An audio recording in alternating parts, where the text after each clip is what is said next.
बिस्मिल्लाहिर्रहमानिर्रहीम। अस्सलामु अलैकुम। मैं सर राना इकराम हक आपसे मुखातब हूँ और क्लास 8 की एक्सरसाइज 13.2 का आगाज़ करते हैं।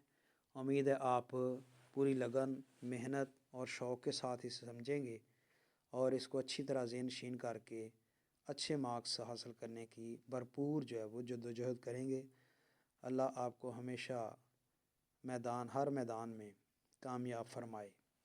तो क्वेश्चन नंबर 1 को स्टार्ट करते हैं। Saad made a spinner with 4 equal sections colored red, green, blue and yellow. He spins 20 times and gets the following results. कि साद ने एक स्पिनर बनाया है और उसके 4 एक जैसे हिस्से किए हैं और वो हिस्से कलर्ड हैं, यानी 4 हिस्से कलर्ड हैं। उन कलर हिस्सों के नाम है रेड है, ग्रीन, ब्लू और येलो। यानी चारों हिस्सों को उसने एक जैसा उसके ऊपर स्पिनर जो के ऊपर ज़ाहिर किया है। तो ही स्पिन्स 20 टाइम्स, वो 20 दफ़ा उसको स्पिन करता है, यानी घुमाता है या थ्रो करता है। तो स्पिन कह लें या थ्रो कह लें, एक ही बात है।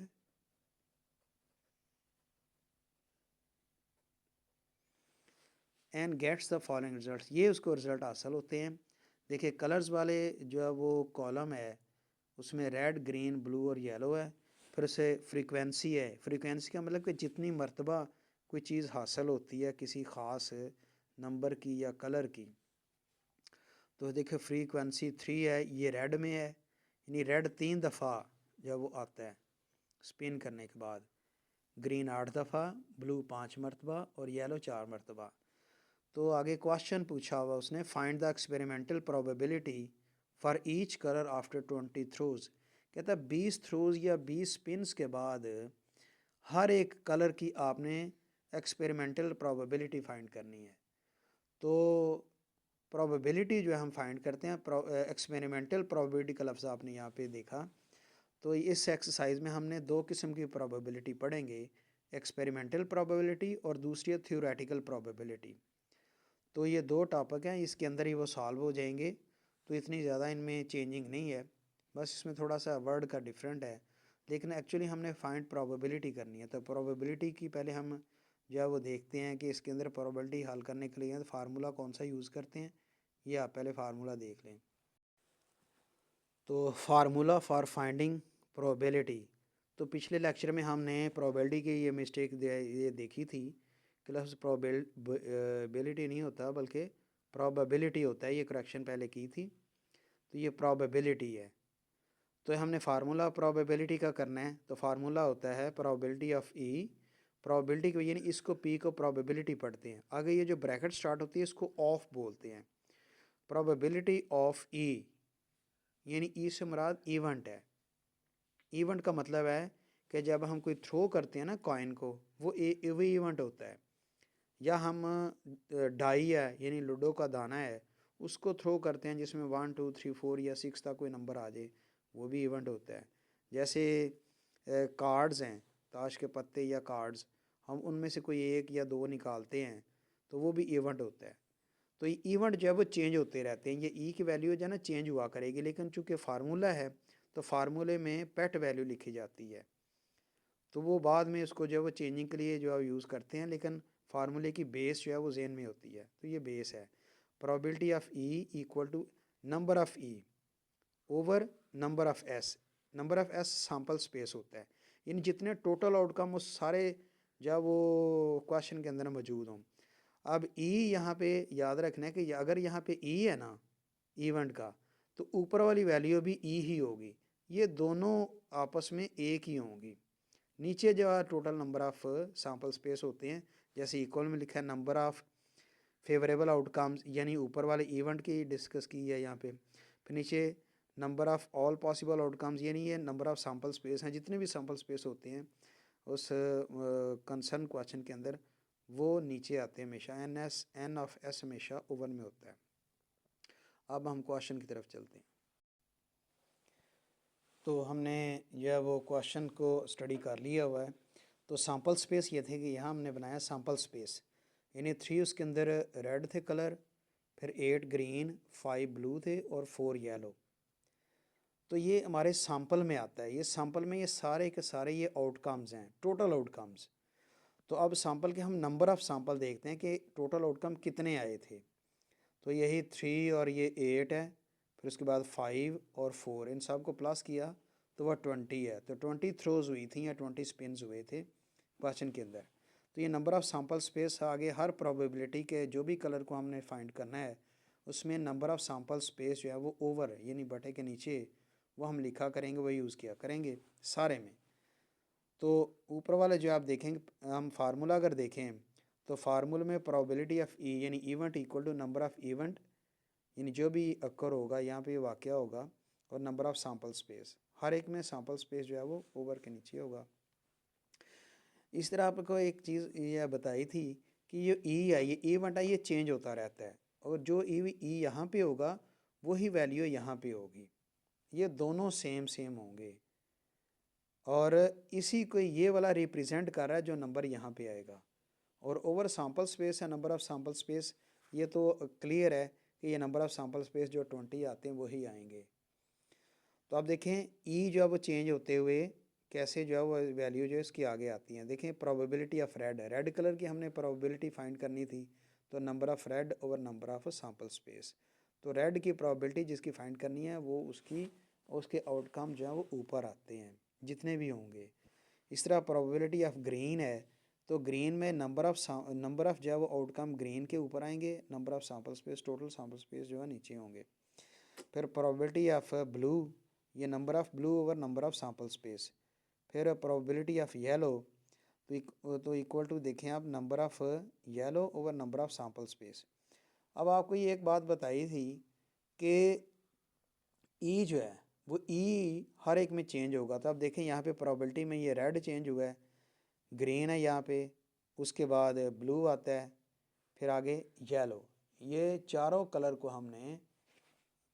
को हमने देखा कि येलो जो है यानी ब्लू और येलो, ये चारों कलर इस तरह ही आते हैं, इनकी प्रोबेबिलिटी फाइंड करनी है। तो देखिए कितना सिंपल तरीका होगा, हम इनको सॉल्व करेंगे। तो हम पहले प्रोबेबिलिटी ऑफ रेड फाइंड करते हैं। तो नंबर ऑफ़ रेड के जब वो फ्रिक्वेंसी या कितनी बार आया था नंबर ऑफ़ रेड, वो उसकी जो है वो 3 टाइम्स थी। ये 3 टाइम्स है यानी सैंपल स्पेस में भी 3 है। तो आपने ये वाला आउटकम जो रेड का है वो ऊपर लिखना है 3, नीचे जो वो सैंपल स्पेस टोटल वैल्यू है, तो ये इसका आंसर है। देखिए कितना आसान है इसको सॉल्व करना। प्रोबेबिलिटी ऑफ ग्रीन है, तो ग्रीन की फ्रीक्वेंसी या कह रहे हैं कि ग्रीन का जब वो कितने आए थे सैंपल स्पेस में आउटकम्स, वो 8 हैं। तो वो 8 ऊपर लिख के नीचे आपने 20 लिखना है जो सैंपल स्पेस का है। फिर इस तरह प्रोबेबिलिटी ऑफ ब्लू का है, तो ब्लू की वैल्यू देखें कि 5 टाइम जो है वो आउटकम ब्लू के हुए थे, तो 5 आप ऊपर लिखें, ओवर में 20 लिखते हैं। फिर इस तरह से प्रोबेबिलिटी ऑफ येलो है, तो येलो का आप देख लें, येलो के 4 आउटकम्स थे, तो 4 को आपने ऊपर लिखना है, ओवर में 20। अब इसमें देखें कि जो कैंसलिंग होती है वो कैंसलिंग आप कर सकते हैं। यहाँ पे जिस तरह 8 ओवर 20 है, ये 4 के टेबल में कैंसिल हो रहा था, अब कर दें, 4 2 ज़ा 8, 4 5 ज़ा 20, तो 2 और 5 इसका आंसर है। फिर इस तरह से ये 5 पे कैंसिल हो रहा है, 5 1 ज़ा 5, 5 4 ज़ा 20, तो 1 ओवर 4 आंसर है। इस तरह से ये 4 1 ज़ा 4 और 5 4 5 ज़ा 20, तो 1 ओवर 5। तो इस तरह से आप जो फ्रैक्शन है उसकी में अगर कैंसलिंग होती है तो आप कैंसलिंग कर सकते हैं।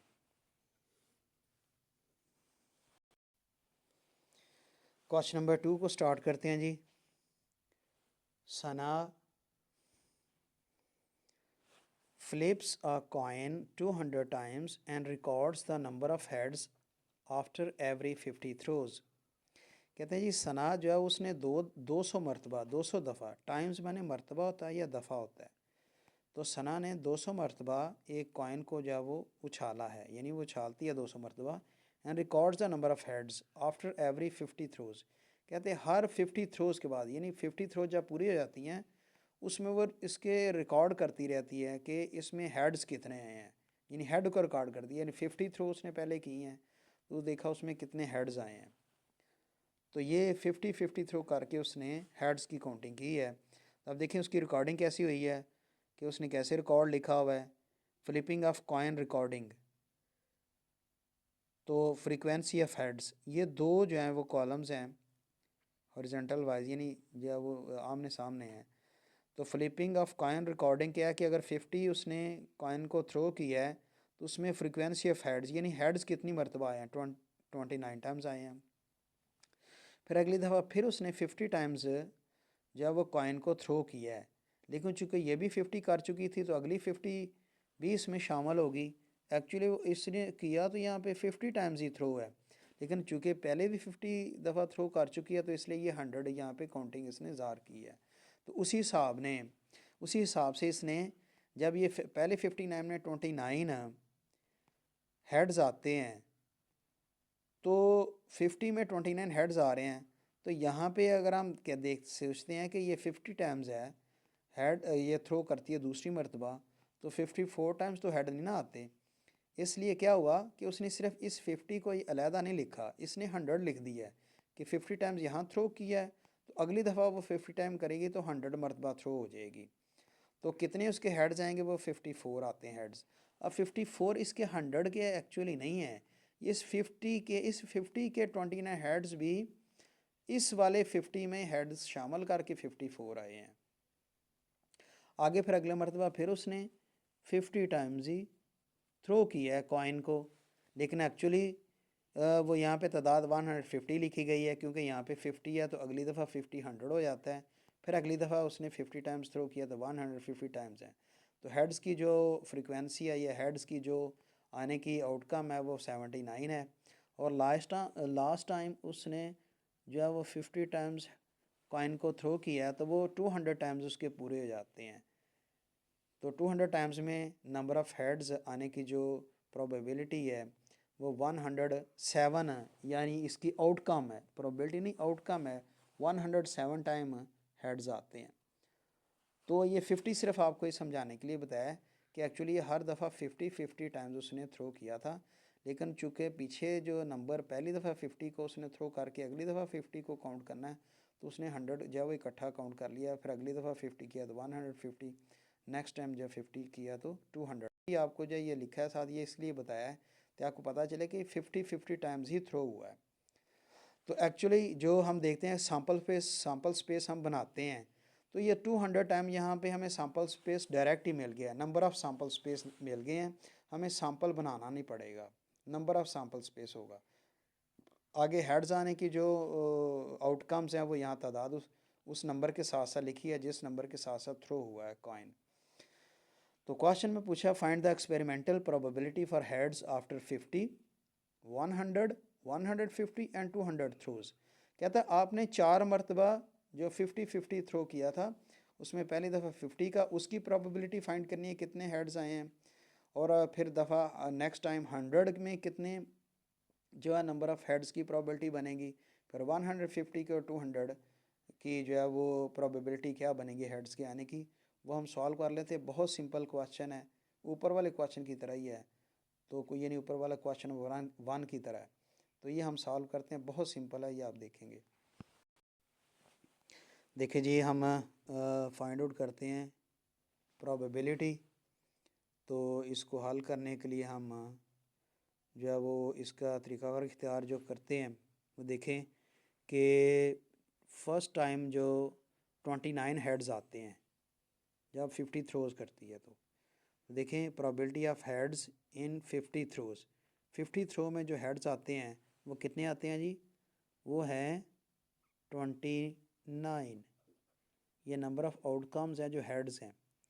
तो नीचे आपको होता है नंबर ऑफ़ सैम्पल स्पेस। तो अब देखिए हमने पहले ही नंबर ऑफ़ सैम्पल स्पेस इसलिए लिख लिया है क्योंकि हमें पता चल गया था कि इसमें 200 टाइम्स जो है वो आउटकम्स हैं, टोटल आउटकम्स 200 हैं, इसलिए यहाँ पे सैम्पल हमें अलहदा फाइंड नहीं करना पड़ा, सैम्पल की ब्रैकेट नहीं बनानी पड़ी, नंबर ऑफ़ सैम्पल स्पेस ही हमने डायरेक्ट लिख लिया 200 है। तो यही हर वैल्यू के यानी हर जब वो इवेंट के बाद हर इवेंट के ओवर में 200 यूज़ होगा। तो यहाँ पे हम इसको ओवर में 200 लिख देंगे। तो 29 इसका नंबर ऑफ़ हेड्स हैं जब पहली 50 थ्रोज़ होती हैं, बल्कि 29 जो है वो पहली 50 थ्रोज़ में आता है। तो हमारे यहाँ पे ये 200 नहीं, यहाँ पे 50 आना है कि 50 में से उसने जो है ये 50 में से 29 हेड्स आए हैं। तो ये आंसर होगा। 200 वाला जो है ना वो लास्ट में आएगा जब 200 थ्रोज़ हो जाएंगी। फिर इस तरह से दूसरा है पार्ट कि 54 हेड्स आते हैं जब 100 थ्रोज़ हो जाती हैं। तो प्रोबेबिलिटी यानी इसकी मालूम करनी हेड्स इन 100 थ्रोज़। 100 थ्रोज़ में प्रोबेबिलिटी में हम इसको जब फाइंड करेंगे तो 54 टाइम्स हेड आया है, तो 54 आपने ऊपर लिखना है चूँकि 100 में से वो आया हेड्स आए हैं, तो ये इसकी प्रोबेबिलिटी होगी। या ये आंसर ये भी हो सकता है, या हम इसको कैंसलिंग करके भी लिख सकते हैं। 2 से कैंसलिंग कर ले, 2 2 ज़ा 4, 1 कैरी, 2 7 ज़ा 14, ओवर में 2 5 ज़ा 10, 2 0 ज़ा 0, 27 और 50, ये आंसर है। ये लिख दें या ये लिख दें, आंसर दोनों सेम होते हैं। आगे प्रोबेबिलिटी ऑफ हेड्स इन 150 थ्रोज़, तो देखें सीधा सीधा 79 है, 79 ऊपर आ जाएगा, उसके बाद 150 नीचे आएगा, और ये कैंसलिंग भी नहीं होती। आगे प्रोबेबिलिटी ऑफ हेड्स इन 200 थ्रोज़, तो 200 थ्रोज़ में कितना जो आए हैं 107 हेड्स आए हैं, तो देखें नंबर ऑफ़ जो हेड्स की तादाद है वो ऊपर आ जाएगी, ओवर में 200 जो टोटल आउटकम्स थे। तो इस क्वेश्चन में आपने देखा कि हमने total outcomes number of sample space हर एक के ओवर गेन नीचे नहीं लिखा। क्यों? क्योंकि ये 200 लास्ट इवेंट था, यानी लास्ट टाइम जाके ये 200 कंप्लीट हुआ है, हर एक में 200 नहीं था। इसलिए हर एक स्टेप को यहाँ पे आपने गौर से करना है, क्योंकि ये क्वेश्चन आसान है, सिर्फ छोटे छोटे पॉइंट्स को ज़हन में रखना है। 50 टाइम्स उसकी टोटल नंबर ऑफ़ थ्रोज़ थी पहली दफ़ा, तो वो हमारा यह सैम्पल स्पेस जो है मुख्तसर बन गया। ये नंबर ऑफ़ सैम्पल स्पेस जो है ये 200 पूरे के लिए है, लेकिन जब यहाँ पे 50 थ्रोज़ हो जाती हैं तो ये 50 throw number of sample space बन जाएगा इस पार्ट के लिए, तो इसमें 29 जो हेड्स आते हैं ये ऊपर आ जाएगा। फिर अगले नेक्स्ट टाइम में 100 टाइम्स जो है वो हमारा नंबर ऑफ़ सैम्पल स्पेस हो जाएगा, तो इसमें 54 हेड्स आते हैं, वो कैंसलिंग करके हमने लिख दिया। फिर 150 टाइम यहाँ पे नंबर ऑफ़ सैम्पल स्पेस बन जाएगा, क्योंकि इसने थ्रो 150 टाइम्स किया है टोटल आउटकम्स, तो यहाँ पे उसने जो उसका आउटकम आया है जिस जो फेवरेबल आउटकम है तो 79, लास्ट में 200 में से 107 टाइम जो है हेड्स आते हैं, इसलिए लास्ट में 200 जो है वो यूज़ होगा। हालांकि हम number of sample space her question में यूज़ कर रहे थे, लेकिन यहाँ पे आपने जहन में रखना है कि यहाँ पे नंबर ऑफ़ सैम्पल स्पेस ये आखिरी नंबर के लिए 200, यानी आखिरी नंबर जब 200 हेड्स की जो है जो फाइंड करना है, तो 200 जो है ये ओवर में आएगा, ये नंबर ऑफ़ सैम्पल स्पेस यहाँ यूज़ होगा, और इसमें जितनी बार हेड आया वो ऊपर यूज़ होगा। देखिए कितना सिंपल क्वेश्चन है कि आप इधर से याद रख लें। ये आपका हर एक पार्ट में नंबर ऑफ़ सैम्पल स्पेस 50 है, इसका 100 है ओवर में, इसका 150 ओवर में, इसका 200 है ओवर में। तो ये आपने सैम्पल स्पेस को जो है वो जहन में रखना है। तो आमतौर पर यह भी गलती हो सकती है कि नंबर ऑफ़ सैम्पल स्पेस 200 लिखा हुआ है तो हर एक के नीचे यही लिख दें, तो ऐसा नहीं करना आपने, इस क्वेश्चन में नहीं ऐसा करना। बाकी पार्ट्स में जैसे जैसे चेंजिंग आए आती वैसे वैसे आपको बताते जाते हैं। क्वेश्चन नंबर 3 है, अ डाई इज़ रोल्ड। डाई यानी लूडो का दाना को कहते हैं, उसको रोल किया जाता है। If the outcomes is an even number, कहता है जब रोल करने के बाद उसका आउटकम देखते हैं कि लूडो के दाने के ऊपर क्या आया है, तो कहता है वो इवन नंबर आए होंगे, इवन नंबर जो उसका आउटकम होता है। तो लूडो के दाने में जो इवन नंबर होते हैं वो कितने होते हैं वाला, वो ये एक होता है 2, दूसरा 4 और 6, तीन जो है वो इवन नंबर उसमें आएंगे। तो ये इसने सैम्पल स्पेस एक्चुअली यहाँ पे हमें बताया है। What is the probability that it is a composite number, कहता है अब आगे उसके अंदर वो इवन नंबर के अंदर में से वो कह रहा है, इवन नंबर में से आपने बताना है कि प्रोबेबिलिटी आप फाइंड करें उन इवन नंबर में से कि उनमें से कंपोजिट नंबर की प्रोबेबिलिटी बताएं कि कंपोजिट नंबर की प्रोबेबिलिटी क्या है। तो ये हम सॉल्व करते हैं। तो अब देखें कि हमारा सैम्पल स्पेस जो है वो 2, 4 और 6 है, ये इवन नंबर्स हैं, लेकिन उसने कहा था आ डाई इज़ रोल्ड, कि डाई इज़ रोल्ड। डाई जब लूडो का दाना होता है उसमें देखें जब डाई को रोल करते हैं तो एक्चुअली हमें पता होता है कि डाई के आउटकम जो है क्या क्या होते हैं, 1 2 3 4 5 और 6 होते हैं, 6 उसके ऊपर जो है वो डॉट्स होते हैं। तो अब 6 के 6 डॉट्स हमारे लिए सैम्पल स्पेस नहीं है, क्योंकि सैम्पल स्पेस में उसने कह दिया कि ये आपने इवन नंबर लेना है। क्या लेना है? Even number. If the outcome is an even number, कहते हैं आउटकम जो आपने लेने हैं वो इवन नंबर। तो इसमें से इवन नंबर देखें, एक तो 2 है और फिर 4 है और उसके बाद 6 है। तो ये तीनों इवन नंबर हमने यहाँ लिख दिया 2 4 6। तो नंबर ऑफ सैम्पल स्पेस हमारे पास 3 आ गए। अब आगे फिर प्रोबेबिलिटी उसने पूछ लिया कि what is the probability that it is a composite number. कहता है इनमें से आपने कंपोजिट नंबर की प्रोबेबिलिटी बतानी है। अब कंपोजिट नंबर हमें जो है वो कैसे पता चलेगा कि ये कंपोजिट नंबर जो है वो इनमें से ये होंगे। तो इसे 2 4 6 को हम देख लेते हैं, इसके फैक्टर बनाते हैं। फैक्टर क्या है कि हम देखते हैं कि ये 4 ये 2, पहले 2 को देख लें। 2 जो है वो किस किस नंबर के ऊपर डिवाइड हो सकता है। एक तो 1 है, एक 2 है। तो इसके कितने फैक्टर बन गए? 2 बन जाते हैं।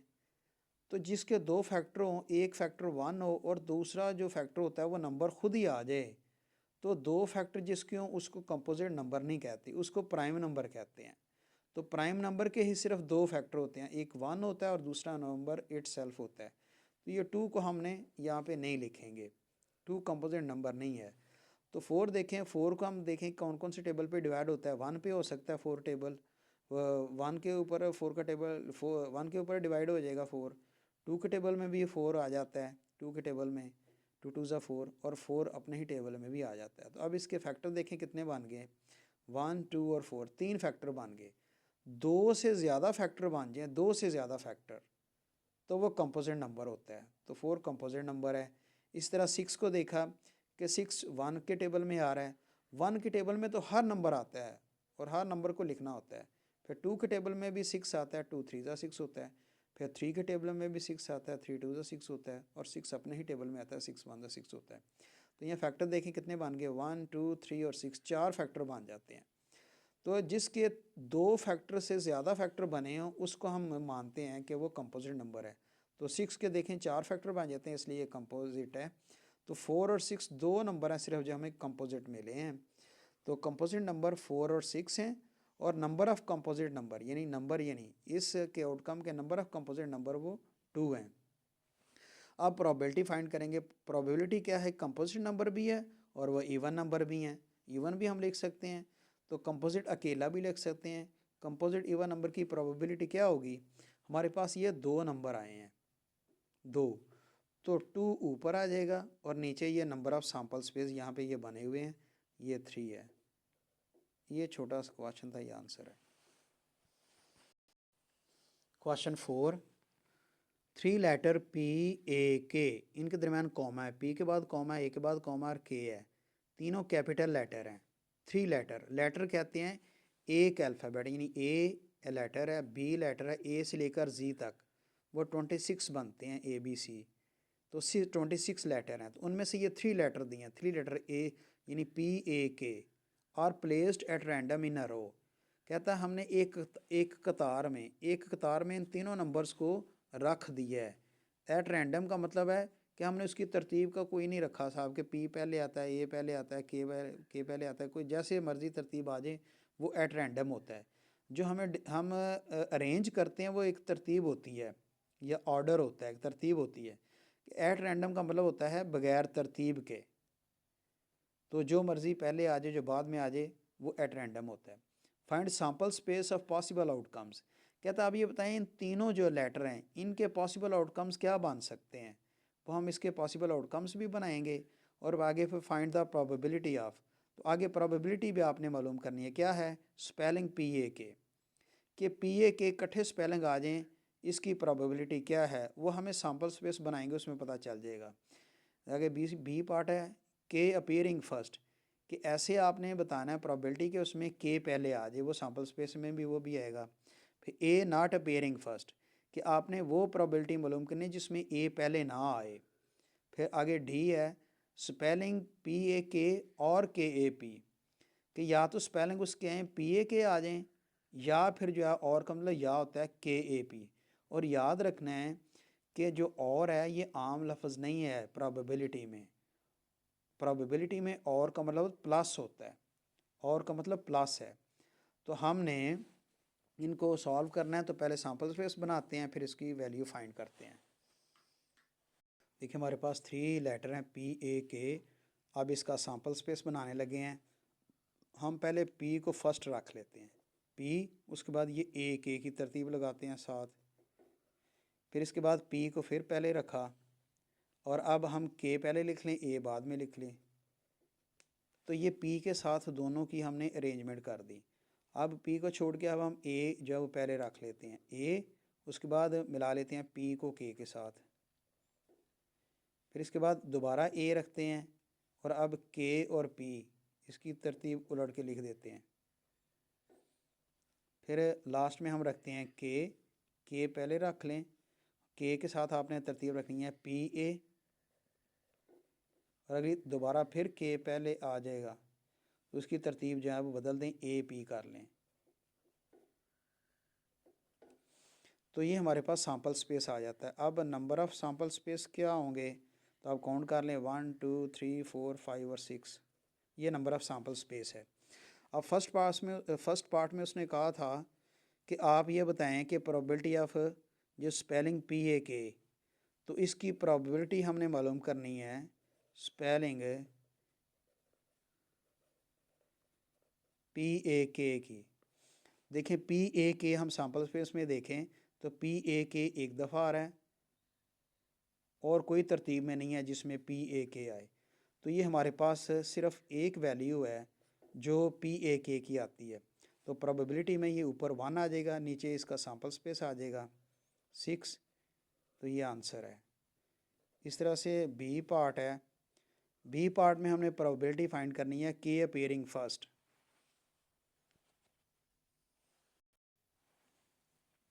जिसे हमने फर्स्ट पार्ट में किया, स्पेलिंग पी ए के की हमने मालूम की प्रोबेबिलिटी 1/6। तो अब प्रोबेबिलिटी हमने मालूम करनी है के अपीयरिंग फर्स्ट। अब इनमें देखें पहले के आता हो, इसमें देखें पी आ रहा है पहले, इसमें पी आ रहा है, इसमें ए आ रहा है, इसमें भी ए आ रहा है। तो ये है पहले के आ रहा है, एक ये और दूसरा ये है, इसमें के आ रहा है। तो 2 वैल्यूज़ आती हैं जो के में है। तो 2 ऊपर लिखेंगे, नीचे नंबर ऑफ सैम्पल पे 6, और अब इससे कैंसलिंग होती है, 2 1 2 2 3 6, 1/3 ये आंसर है। फिर इस तरह से प्रोबेबिलिटी मालूम करनी है ए नॉट अपीयरिंग फर्स्ट, कि ऐसे प्रोबेबिलिटी मालूम करें उसमें ए पहले ना आए। देखिए एक तो ये है जिसमें पी आ रहा है, ए नहीं आ रहा, ये भी पी के बगैर आ रहा है एक, ये दूसरा ये भी ए पहले नहीं आता, 2 हो गए। अब इसके साथ ए आ रहा है, ये नहीं लिखेंगे, ये भी नहीं लिखेंगे। तो एक ये हुआ, दूसरा ये, फिर आगे ये भी ए पहले नहीं है, ये तीसरा और ये चौथा, 4 हैं जिसमें प्रोबेबिलिटी हमने मालूम करनी है ए नॉट अपीयरिंग फर्स्ट। इनमें चारों में ए पहले नहीं आता। तो 4/6 लिखेंगे, फिर आगे कैंसलिंग कर लेंगे, 2 2 4, 2 3 6, 2/3 आंसर। अब जो फोर्थ पार्ट है इसमें देखें जो डीप ऑप्शन है, डी पार्ट है, इसमें कहा था प्रोबेबिलिटी है मालूम करनी है अपने स्पेलिंग पी ए के और के ए पी।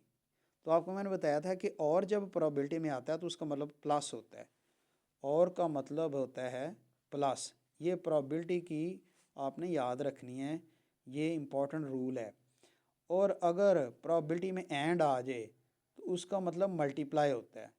ये प्रोबेबिलिटी की खसूसियत है कि इनमें दोनों लफ्ज़ों का ये मतलब है, और का मतलब प्लस, और एंड आगे अगर आ जाए तो वहाँ पे क्रॉस लगाना, यानी मल्टीप्लाई करना है, क्रॉस नहीं मल्टीप्लाई। तो अब इनमें हमने प्रोबेबिलिटी मालूम करनी है।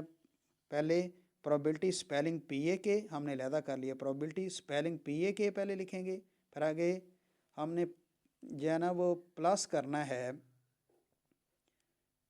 इसकी अलहदा प्रोबेबिलिटी करनी है, प्रोबेबिलिटी स्पेलिंग के ए पी, प्रोबेबिलिटी स्पेलिंग के ए पी, यानी 2 प्रोबेबिलिटियाँ हमने लिखनी हैं, दोनों को अलग अलग नीचे करना है। कैसे सॉल्व करेंगे, प्रोबेबिलिटी स्पेलिंग पी ए के की प्रोबेबिलिटी क्या थी जी, वह हम पी ए के, इसमें ए की है तो ये 1 ऊपर आ जाएगा, ओवर में 6 प्लस प्रोबेबिलिटी स्पेलिंग के ए पी।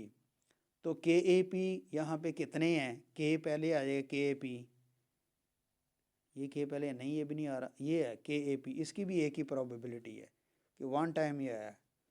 तो अब देखें जब दो वैल्यूज़ आ गई 1/6 प्लस 1/6 और प्लस आपको पता चल गया कि इस वजह से आया है।